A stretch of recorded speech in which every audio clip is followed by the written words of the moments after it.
자사고 재지정 심사에서 기준 점수에 0.39점이 모자라 탈락했습니다. 상산고는 전북교육청이 기준 점수를 올리는 등 편법을 동원했다며 법적 대응에 나서겠다고 밝혔습니다. 익산 장전마을의 집단 암 환자 발생은 비료 공장의 오염물질과 관계가 있다는 정보조사 결과가 나왔습니다. 환경부가 배상 청구 소송을 지원하겠다고 밝혔지만 공장은 이미 문을 닫아 쉽지 않을 것으로 보입니다.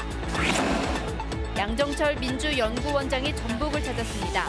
대통령과 민주당은 전북에 무한한 애정과 책임이 있다며 전북 발전에 도움이 되는 정책을 뒷받침하겠다고 밝혔습니다. 완주군 의원이 공무원과 가진 술자리에서 여성과 노조를 비하하는 발언을 해 논란이 일고 있습니다. 여러분 안녕하십니까? JTBC 8시 뉴스입니다. 전국적인 관심을 모은 자유령 사립고 재지정 심사에서 상산고가 결국 탈락했습니다.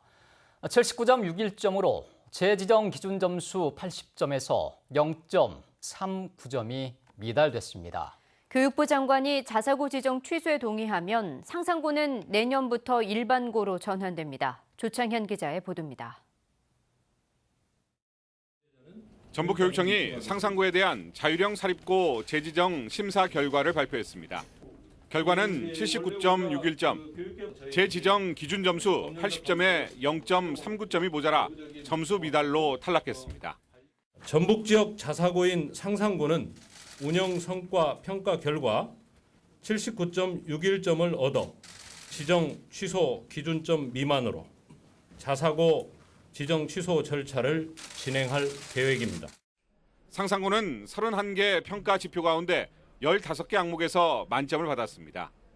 하지만 사회통합전형 대상자 선발, 입학전형 운영의 적정성, 교비회계 운영의 적정성 등에서 낮은 점수를 받았습니다.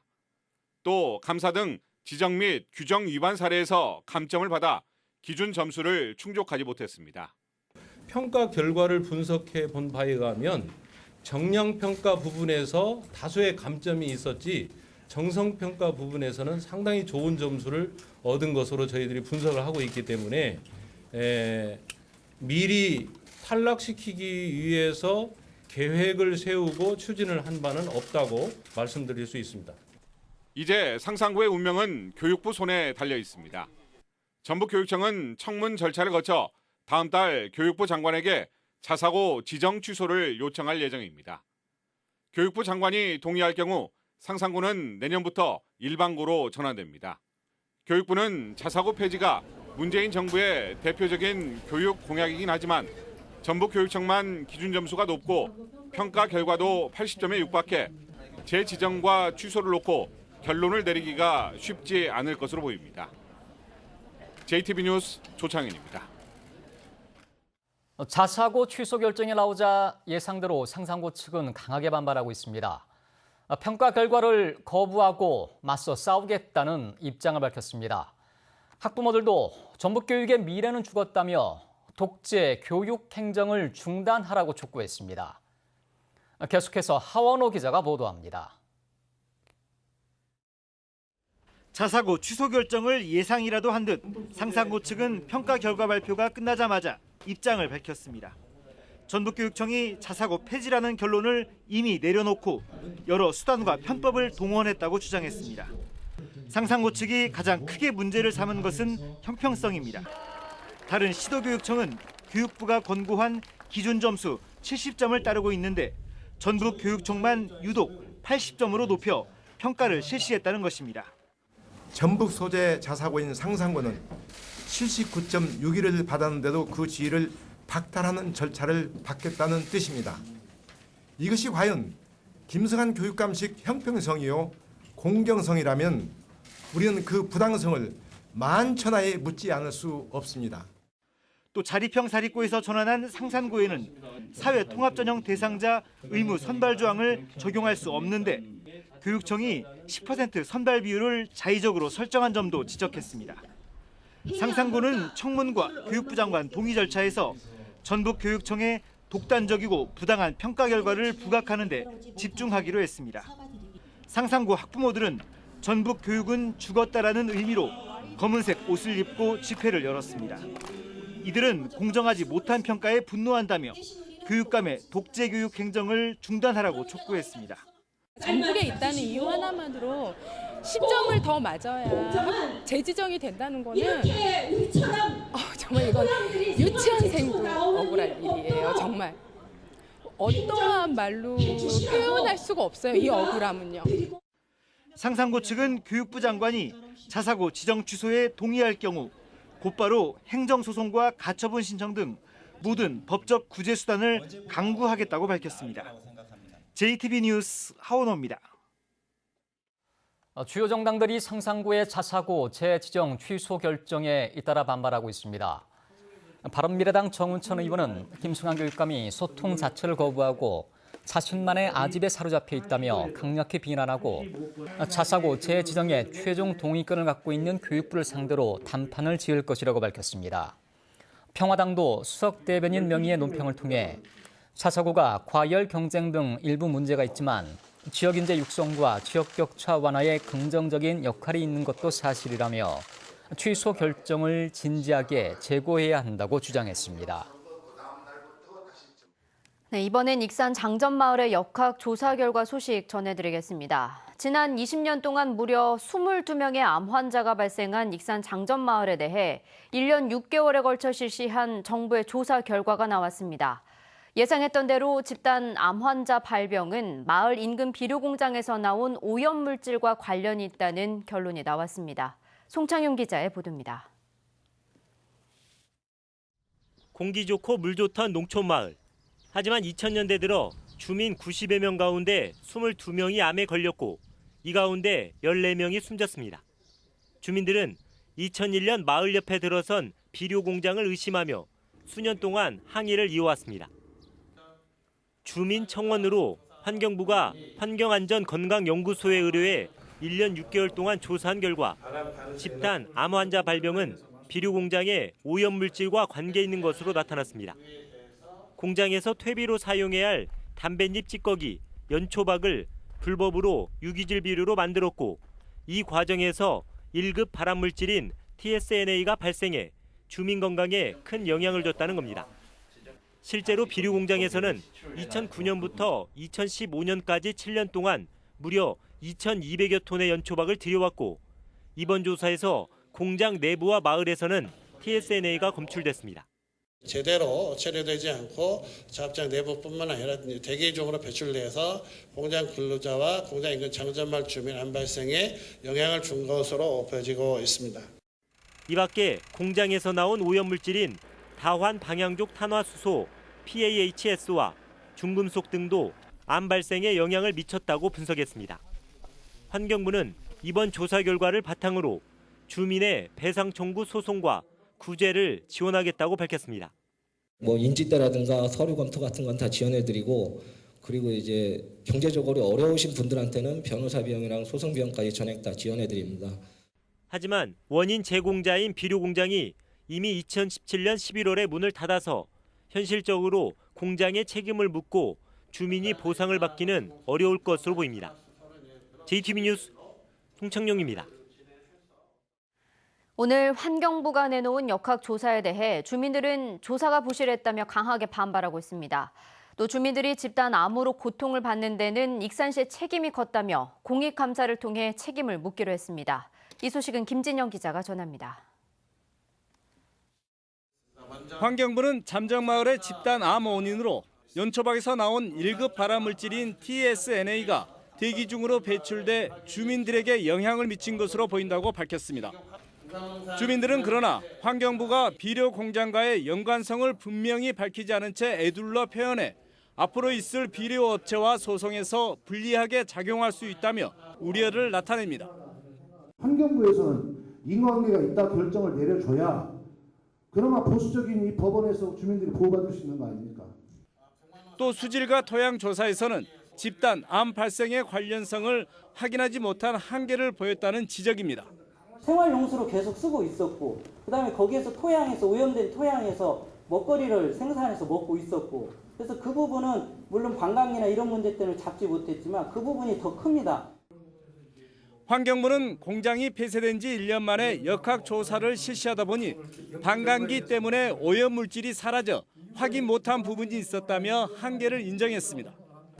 저희가 조사 시점에서의 한계, 그리고 저희가 이제 조사 시점에서는 바이오마커나 이런 것들을 활용할 수가 없는 그런 한계 부분 때문에 익산시에 대해 책임론도 커지고 있습니다.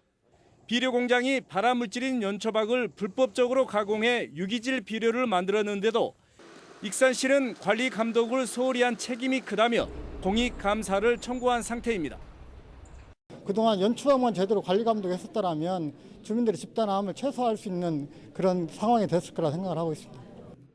주민들은 환경부가 내놓은 영역조사 결과를 받아들일 수 없다며 반발하고 있어 논란이 더욱 확산될 전망입니다. JTB 뉴스 김진영입니다. 예산 심사 권한이 있는 군의원과 공무원이 저녁 식사를 겸해서 술자를 가졌습니다.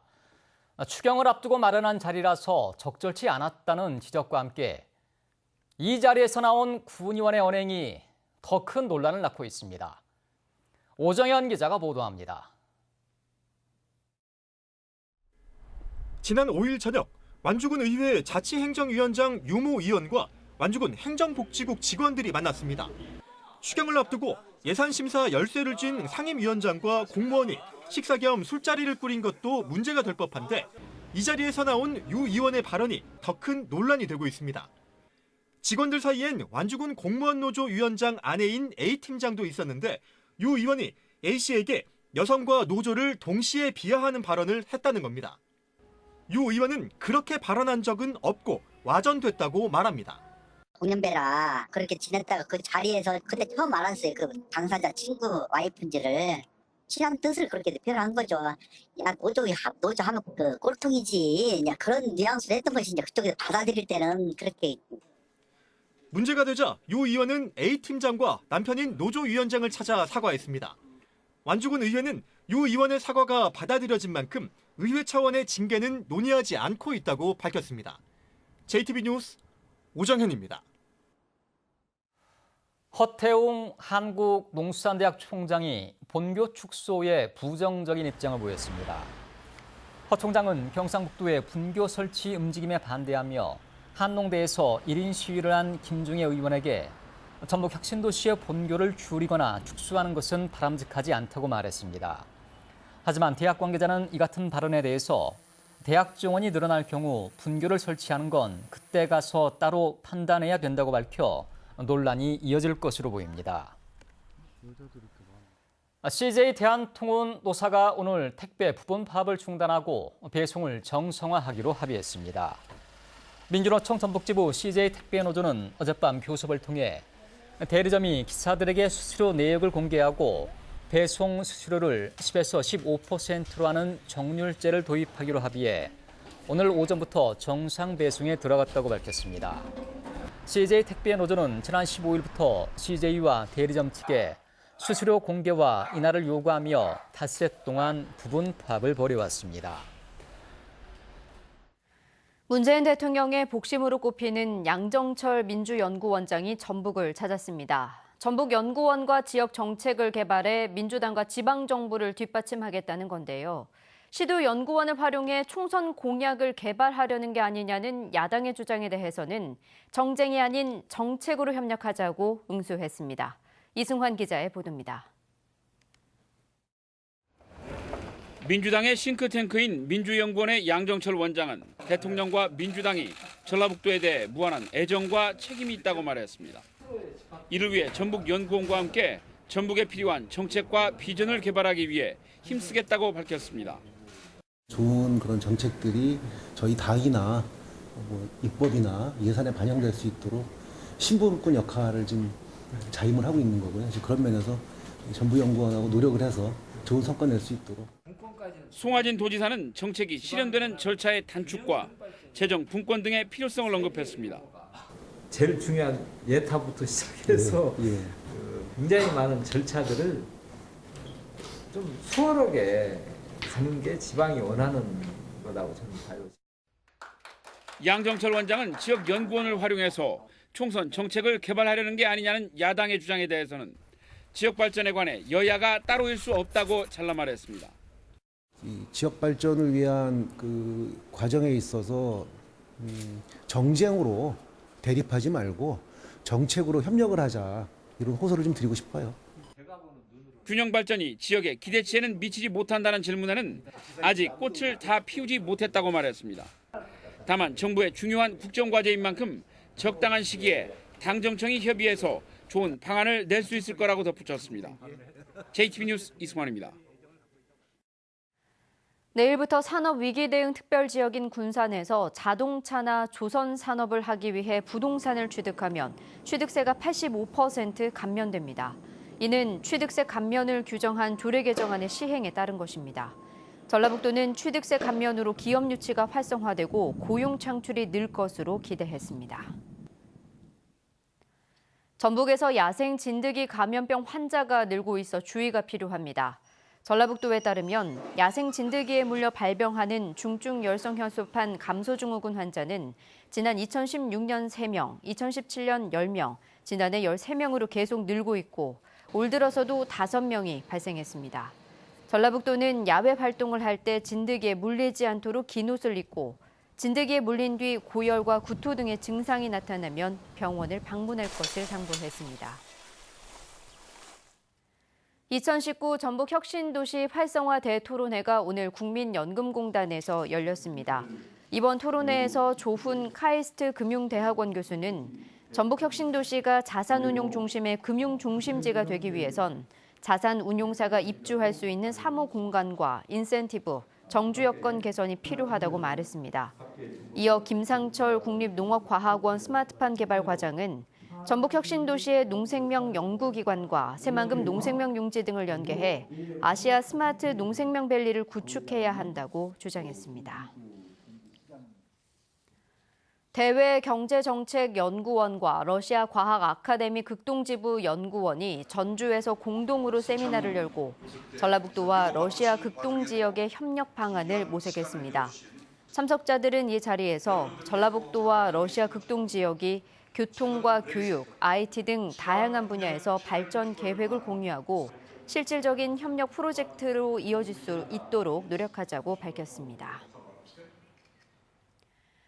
2019 건설의 날 기념식이 이낙연 국무총리를 비롯해 1000여 명이 참석한 가운데 오늘 서울 논현동 건설회관에서 열렸습니다.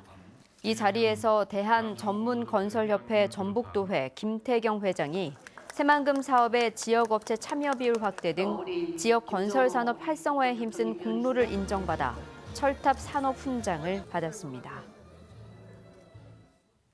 오늘은 순창의 낮 기온이 30.3도, 전주가 28.5도까지 오르며 초여름 날씨를 보였습니다. 오늘 밤부터 내일 아침 사이 서해안과 내륙을 중심으로 짙은 안개가 끼겠습니다. 내일은 맑다가 오후부터 구름이 많겠습니다. 아침 최저 기온은 16도에서 19도, 낮 최고 기온은 25도에서 30도로 오늘과 비슷하겠습니다. 미세먼지 농도는 오전 한때 나쁨 수준이 예상됩니다. 모레 아침부터는 비가 시작돼 밤까지 5에서 40mm가 내리겠습니다.